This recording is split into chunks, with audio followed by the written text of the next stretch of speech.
One of the most anticipated Android phones of the year is here in the Huawei Mate 20 and the Mate 20 Pro. And we're going to walk through the differences, but the things that you should know right off the bat is that the designs are definitely different than what you've seen before. So on my right hand here, I have the Huawei Mate 20, and on the left is the Huawei Mate 20 Pro. And there's some key differences between these two phones. The one that'll stick out right away is that on the right, you see that the notch has sort of like a teardrop, or they call it dewdrop design. So it's definitely minimal.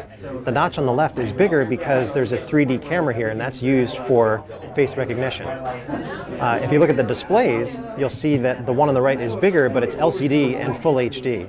The one on the left is 2K and OLED, so you're getting better colors and better viewing angles, especially when I go like this, right? So you turn the phones around, and they look fairly similar. But on the right-hand side, you see that there's a fingerprint sensor there, and you don't need it on the Huawei Mate 20 Pro because you have your option of the fingerprint sensor built into the display or facial recognition. You'll see that both have 3 rear cameras. One is ultra-wide angle, one is wide angle, and another is telephoto, so you get 3x optical zoom like before.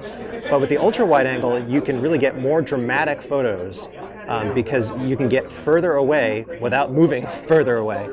So when it comes to design, I'm kind of torn between the different options that you have, because on the one hand, I love this twilight color.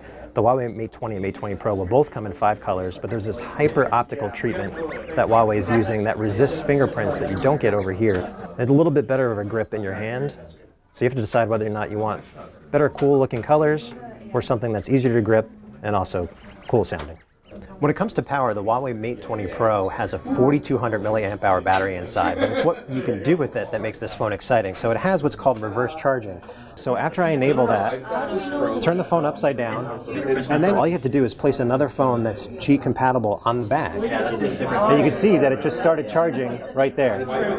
So this will work with the iPhone and Android phones, and it's something that we've never seen before from a smartphone. Also on the inside is a new 7nm Kirin 980 chip. And what the heck can you do with that? It's really all about AI, because there's dual NPUs, or neural processing units, and they can help do everything from recognizing up to 1,500 scenes, or you can apply real-time video effects to your footage, including blurring out the background or making it all black and white, and your subject will be in color. And so there's lots of cool stuff that you can do with the cameras thanks to this chip.